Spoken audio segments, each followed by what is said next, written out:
પ્રેગ્નન્સીના શરૂઆતના 3 મહિના એટલે કે ફર્સ્ટ ટ્રાઇમેસ્ટર ઓફ પ્રેગ્નન્સી.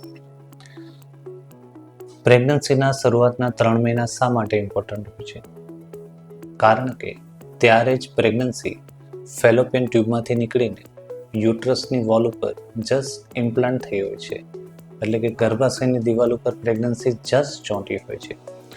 એટલે આ પ્રેગ્નન્સી બહુ નાજુક અને ફ્રેજાઇલ હોય છે. એટલે આ ગાળામાં જો પૂરતું ધ્યાન આપવામાં ના આવે, કોઈ પણ જાતની બેદરકારી કરવામાં આવે તો બ્લીડિંગ થઈને મિસએબોર્શન અથવા કે મિસકેરેજ થઈ શકે છે. એટલે પ્રેગ્નન્સીના શરૂઆતના 3 મહિના દરમિયાન ખૂબ જ ધ્યાન રાખવું પડતું હોય છે.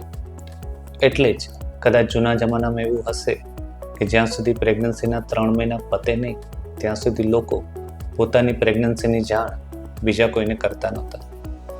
તો આ વિડીયોમાં આપણે જોશું કે પ્રેગ્નન્સીના શરૂઆતના 3 મહિના દરમિયાન શું મેજર પ્રિકોશન આપણે લેવા જોઈએ જેથી આપણી પ્રેગ્નન્સી સ્વસ્થ અને સલામત રહે.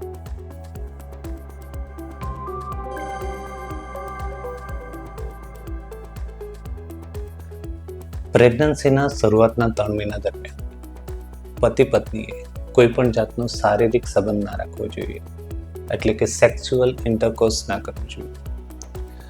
પ્રેગ્નન્સીના શરૂઆતના 3 મહિના દરમિયાન જો પત્ની શારીરિક સંબંધ રાખે એટલે કે સેક્સ્યુઅલ ઇન્ટરકોર્સ કરે તો ઘણીવાર એ પ્રેગ્નન્સી જર્કી મૂવમેન્ટના કારણે એની દિવાલથી છૂટી પડી જાય છે અને બ્લીડિંગ ચાલુ થઈ જાય છે અને એ પ્રેગ્નન્સી મિસએબોર્શન કે મિસકેરેજમાં પરિણમે છે. આથી જ્યારે પ્રેગ્નન્સીના શરૂઆતના 3 મહિના હોય ત્યારે બને ત્યાં સુધી પતિ પત્નીએ કોઈ પણ જાતનો શારીરિક સંબંધ એટલે કે સેક્સ્યુઅલ ઇન્ટરકોર્સ ના કરવો જોઈએ. અને બીજી ઇમ્પોર્ટન્ટ વાત કે પ્રેગ્નન્સીના શરૂઆતના 3 મહિના દરમિયાન કોઈ પણ જાતનું વજનવાળું કામ ના કરવું જોઈએ. પ્રેગ્નન્સીના શરૂઆતના 3 મહિના દરમિયાન 5 કિલોથી વધારે વજનવાળું કામ કરવું એ હિતાવહ નથી. કોઈ પણ કપલ જ્યારે પ્રેગ્નન્સી હોય ત્યારે વજનવાળું કામ કરે તો એ એબ્ડોમેન એટલે કે પેટ ઉપર પ્રેશર આવે છે અને એ પ્રેશર યુટ્રસ ઉપર જાય છે અને એ પ્રેશરના કારણે યુટ્રસમાં રહેલી પ્રેગ્નન્સી છૂટી પડી જાય છે અને બ્લીડિંગ ચાલુ થઈ જાય છે. એટલે એ પ્રેગ્નન્સી મિસએબોર્શન કે મિસકેરેજમાં પરિણમે છે. એટલે જ્યારે પ્રેગ્નન્સીના શરૂઆતના 3 મહિના હોય ત્યારે બને ત્યાં સુધી કોઈ પણ જાતનું ભારે વજનવાળું કામ ના કરવું જોઈએ. અને ત્રીજી ઇમ્પોર્ટન્ટ વાત કે પ્રેગ્નન્સીના શરૂઆતના 3 મહિના દરમિયાન બને ત્યાં સુધી લોંગ ટ્રાવેલિંગ અવોઇડ કરવું જોઈએ. કારણ કે ઘણીવાર લોંગ ટ્રાવેલિંગના કારણે, ખરાબ રસ્તાઓના કારણે અને વાહનમાં આવતી જર્કી મૂવમેન્ટના કારણે ઘણીવાર પ્રેગ્નન્સી છૂટી પડી જતી હોય છે અને બ્લીડિંગ ચાલુ થઈ જતું હોય છે. તો પ્રેગ્નન્સીના શરૂઆતના 3 મહિના હોય એ દરમિયાન બને ત્યાં સુધી કપલે લોંગ ટ્રાવેલિંગ અવોઇડ કરવું જોઈએ. હવે આવા કેસીસમાં થાય છે શું કે ઘણા કપલ જોબ કરતા હોય છે તો એમને પૂછે કે સર અમારે ટ્રાવેલ કરવું કમ્પલસરી હોય છે. તો અમે એમને કહીએ છીએ કે તમારી પાસે કોઈ ઓપ્શન નથી કારણ કે તમારે જોબ તો કન્ટિન્યુ કરવી પડે. તો એવા કપલને અમે એડવાઇસ આપીએ છીએ કે તમે ટ્રાવેલિંગ કરો પણ વિથ ડ્યુ રિસ્ક અને વિથ સેફ્ટી પ્રિકોશન સાથે થોડું સંભાળ રાખીને તમે ટ્રાવેલ કરો. ચોથી ઇમ્પોર્ટન્ટ વાત કે ઘણા કપલ અમને પૂછે છે કે પ્રેગ્નન્સીના શરૂઆતના 3 મહિના દરમિયાન શું અમે વ્હીકલ ચલાવી શકીએ? તો અમે એમને કહીએ છીએ કે four wheeler is always better than the two wheeler. પણ બધા પાસે 4-વ્હીલર હોય એવું પોસિબલ નથી. તો જો તમે પ્રેગ્નન્સીના શરૂઆતના 3 મહિના દરમિયાન 2-વ્હીલર ચલાવતા હો તો તમારે ખૂબ જ સંભાળીને સેફ્ટી પ્રિકોશન સાથે 2-વ્હીલર ચલાવવું જોઈએ. કારણ કે ઘણીવાર થાય છે શું કે પ્રેગ્નન્સીમાં ઘણીવાર ચક્કર આવતા હોય છે, વીકનેસ લાગતી હોય છે. તો એટલા માટે બને ત્યાં સુધી પ્રેગ્નન્સીના શરૂઆતના 3 મહિના દરમિયાન કોઈ પણ જાતનું વ્હીકલ ચલાવવું અવોઇડ કરવું જોઈએ.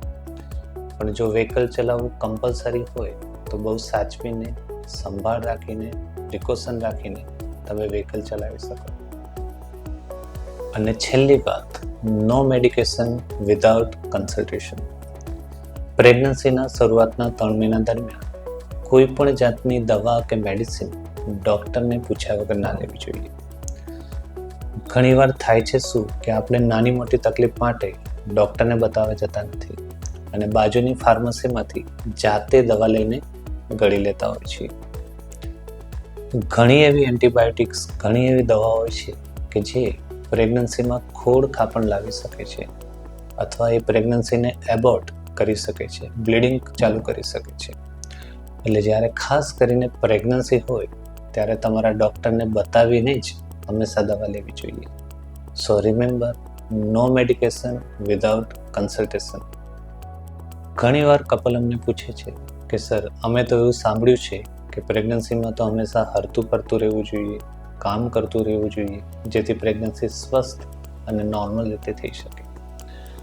તો અમે પણ એમને કહીએ છીએ કે હા, આ વાત બિલકુલ સાચી છે, પણ આપણે જે આ વાત કરી રહ્યા છીએ એ પ્રેગ્નન્સીના શરૂઆતના 3 મહિના દરમિયાનની વાત કરી રહ્યા છીએ. પ્રેગ્નન્સીના શરૂઆતના 3 મહિના ખૂબ જ ક્રુશિયલ અને નાજુક હોય છે. એટલે આ ગાળામાં જો સાવચેતી રાખવામાં ના આવે તો ઘણીવાર મિસએબોર્શન કે મિસકેરેજ થઈ જાય છે. હા, એકવાર પ્રેગ્નન્સીના 3 મહિના કમ્પ્લીટ થઈ જાય અને ચોથો મહિનો લાગે, એટલે કે સેકન્ડ ટ્રાઇમેસ્ટર લાગે, ત્યારે અમે દર્દીને સામેથી કહેતા હોઈએ છીએ કે હવે તમે દિવસનું કલાકનું વોકિંગ કરો, એક્સરસાઇઝ કરો, જેથી તમારી ડિલિવરી નોર્મલ અને સ્વસ્થ રીતે થઈ શકે. પણ પ્રેગ્નન્સીના શરૂઆતના 3 મહિના દરમિયાન બહુ વજનવાળું કામ, ટ્રાવેલિંગ ના કરવું જોઈએ અને બને ત્યાં સુધી થોડો આરામ કરવો જોઈએ. તો આ વિડીયોમાં પ્રેગ્નન્સીના શરૂઆતના 3 મહિના દરમિયાન શું મેજર પ્રિકોશન રાખવા જોઈએ એના વિશેની વાતો આપણે સાંભળી. તમને કોઈ ક્વેશ્ચન હોય, કોઈ ક્વેરી હોય તો નીચે કોમેન્ટ બોક્સમાં લખીને જરૂર જણાવજો. My team will reply you soon. So be healthy, eat healthy. God bless you.